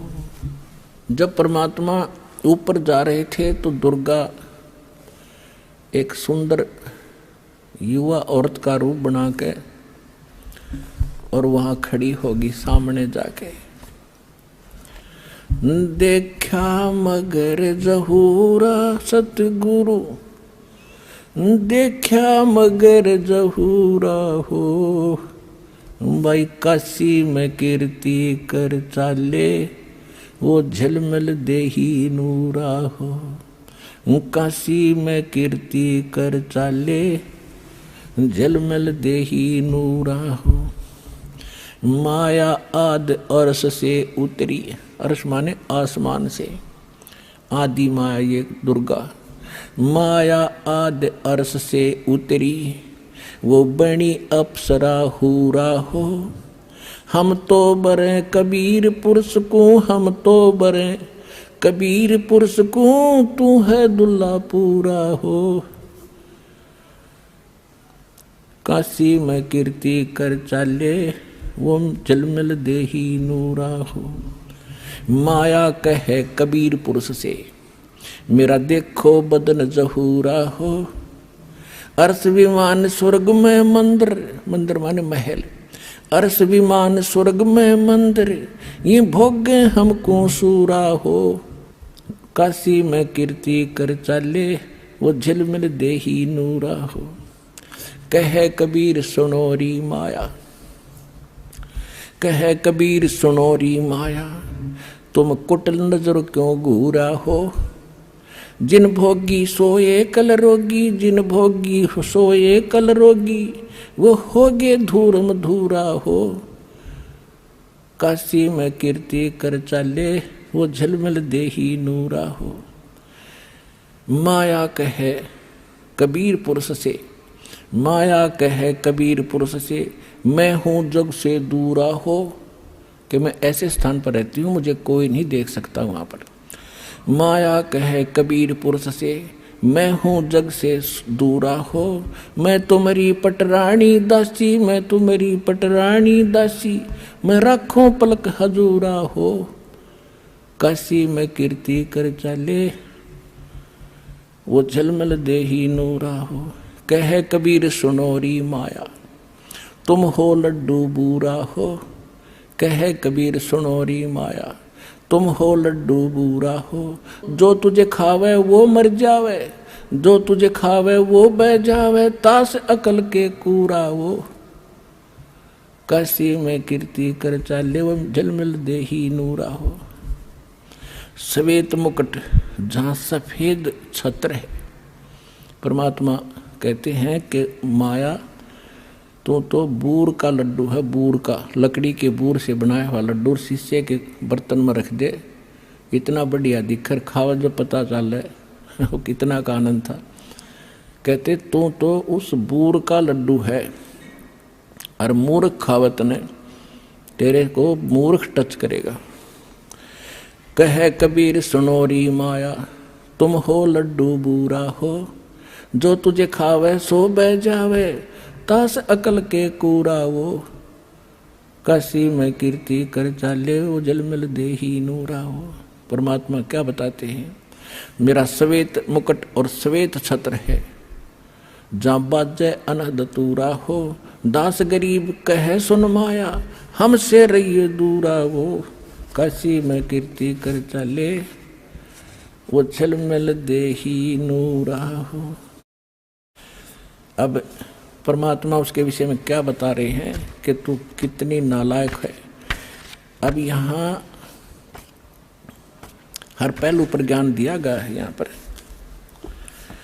कबीर साहब क्या बताते हैं, गरीबदास जी ने अपनी वाणी में बताया है कि बदनारी लंगर कामनी, ये बोले मधुरे हेत, फेंट पड़े छोड़े नहीं क्या मगहर कुरुक्षेत्र।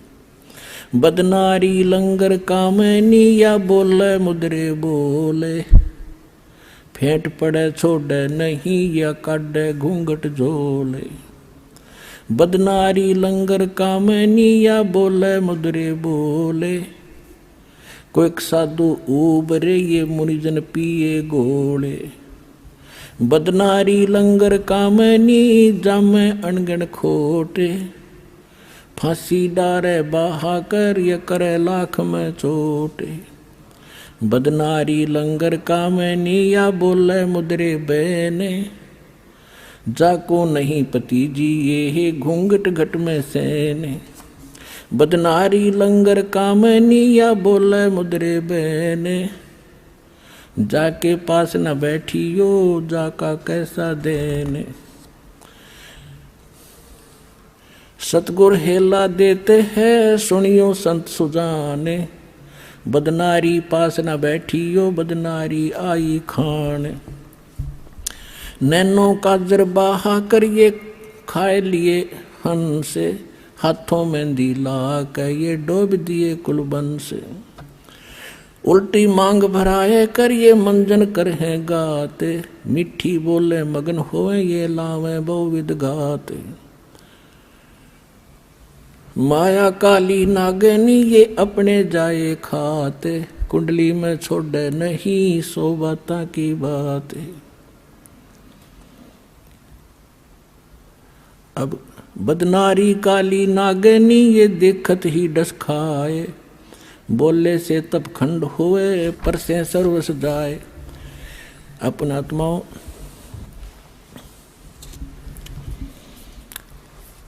बदनारी काली नागनी ये मारत है भर डंके, सुर नर मुनिजन डस लिए खाए राव और रंग। बदनारी काली नागनी ये मारत है भर डंके, शब्द गारडू जो मिले जाको नाही संके। अब क्या बताया है कि निकम्मी औरतों को परमात्मा ने कैसे बिसराया है, उसके दोष बताए हैं। इसके साथ साथ अच्छी बहन बेटियां हैं, उनकी कितनी कलम तोड़ महिमा गाई है। कहते नारी नारी क्या कह रहे है, एक मैली एक पाक। पाक माने पवित्र, एक मैली, मैली जो कैरेक्टरलेस, और पाक जो है अपनी नेक नीति से चलने वाली। नारी नारी भेद है, एक मैली एक पाक, जा उदर दुर उपजे जाकी भरिए साखे। कि वह भी माँ थी, वह भी नारी थी, जिसके पेट से धरु जैसे महापुरुष का जन्म हुआ। तो ऐसी माई को कहते हैं उसकी साख भरिए कि ऐसी माँ होनी चाहिए, ऐसी नारी होनी चाहिए। कामनी कामनी भेद है, एक मैली एक पाक है, जा उदर प्रहलाद थे जाको जोड़ू हाथ। कि वह भी नारी थी जिसके उदर से प्रहलाद जैसे भक्त हुए। कामनी कामनी भेद है, एक उज्जवल एक गंध, जा माता प्रणाम है जा उपजे भरतरी गोपी चंद। कामनी कामनी भेद है, एक हीरा एक लाल, दत्त गोसाई अवतरे अनसुईया के नाले। कि वो भी नारी थी अनसुईया जैसी महान आत्मा, और दत्तात्रेय जैसे महापुरुष का जन्म हुआ, वो नेक नारी थी। कामनी कामनी भेद है, एक हीरा एक लाल, दत्त गोसाई अवतरे अनसुईया के नाल। कामनी कामनी भेद है, एक रोजम एक हंस, जनक विधेयी अवतरे धन माता कुल वंश। कि ऐसी माता धन है जिसे राजा जनक जैसे धार्मिक व्यक्ति का जन्म हुआ। नारी नारी क्या करे, नारी कंचन कूपे, नारी सेती उपजे नामदेव से भूपे। नामदेव जैसे महापुरुष जिस माँ से जन्म हुआ, तो उस नारी में और निकम्मी नारी में कितना अंतर है। नारी नारी क्या करे, नारी बहुगुण भेव, जा माता कुर्बान है जा उपजे सुखदेव। नारी नारी क्या करे, नारी कंचन कूपे, नारी सेती उपजे ये नामदेव से भूपे। नारी नारी क्या करे, नारी भक्त विलास, नारी सेती उपजे धन्ना भगत रविदास। कि जिन वह भी नारी थी, वह भी माताएं थी, बहनें थी, जिनसे धन्ना भगत जैसे और रविदास जैसे महापुरुष का जन्म हुआ। नारी नारी क्या करे, नारी कुनिरताए, नारी सेती उपजे रामानंद पंथ चलाए। नारी नारी क्या करे, नारी नर की खाने, नारी सेती उपजे है नानक पद निर्वाण। के नानक जी जैसे महापुरुष भी नारी से ही जन्म हुआ है, यानी उसमें भेद बता रहे हैं अच्छी और बुरी में। नारी नारी क्या करे, ये नारी सरगुण बेल, नारी सेती उपजे दादू भगत हमेल। नारी नारी क्या करे, नारी का प्रकाश, नारी सेती उपजे ये नारद मुनि से दास। गरीब नारी नारी क्या करे, नारी निर्गुण नेश, नारी सेती उपजे ये ब्रह्मा विष्णु महेश। गरीब नारी नारी क्या करे, ये नारी मुला माए, ब्रह्म जोगनी आद है चरण कमल लोलाए। अब यहाँ ये बताया है कि जो अच्छी हैं उनकी आदर करने के लिए कहा है, वो आदरणीय है। तो पुण्यात्माओं, परमात्मा की लीला से आपको पता चलेगा कि हम कहाँ खड़े थे, किन भगवाना के गुण गाया करते थे हम, तो इस प्रकार हमने परमात्मा की महिमा को समझना है पुण्यात्माओं। जब तक हम भगवान को अच्छी तरह नहीं समझेंगे तो अभी तक हम अपना जीवन नाश कर ही रहे थे, और कोई भी आकर हमें डगमग कर देगा। इसलिए हर पहलू पर प्रत्येक सत्संग में कोई न कोई आपको कथा सुनाई जाती है, जिससे आपको बहुत लाभ होगा। तो पुण्यात्माओं, अभी तक जो ये धारणाएं गलत थी हमारी भगवान के विषय में, अब इन सत्संगों से आपकी क्लियर हो जाएगी। ये यथार्थ ज्ञान है, क्योंकि अभी तक हम लोक वेद सुना करते थे कि कबीर साहब एक दुल्हा थे, दानक थे, कहीं पड़े मिले थे, विधवा ब्राह्मणी का हुए थे। हमने कुछ भी सिर पैर परमात्मा का नहीं पता था। तो आंखों देखा उन संतों ने बताया है, और साथ में हमारे सदग्रंथों ने प्रमाण किया है कि परमात्मा पूर्ण ब्रह्म सारी सृष्टि के रचनहार कबीर परमात्मा है। अनंत कोट ब्रह्मांड का एक रति नहीं भारे, सतगुरु पुरुष कबीर हैं ये कुल के सिरजनहारे। हम सुल्तानी नानक तारे दादू को उपदेश दिया, जात दुलाहा भेद न पाया वो काशी माहे कबीर हुआ। तो धन्य भाग आपके पुण्यात्माओं, आपको यह अमर कथा, अमर पुरुष की सत्यनारायण की कथा सुनने को मिली। धन्य है आपके माता पिता जिनसे जन्म हुआ।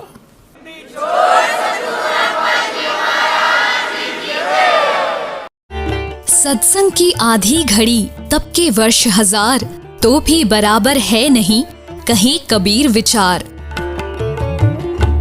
अवश्य देखिए जगत गुरु तत्वदर्शी संत रामपाल जी महाराज के मंगल प्रवचन सर्व पवित्र धर्म ग्रंथों के आधार पर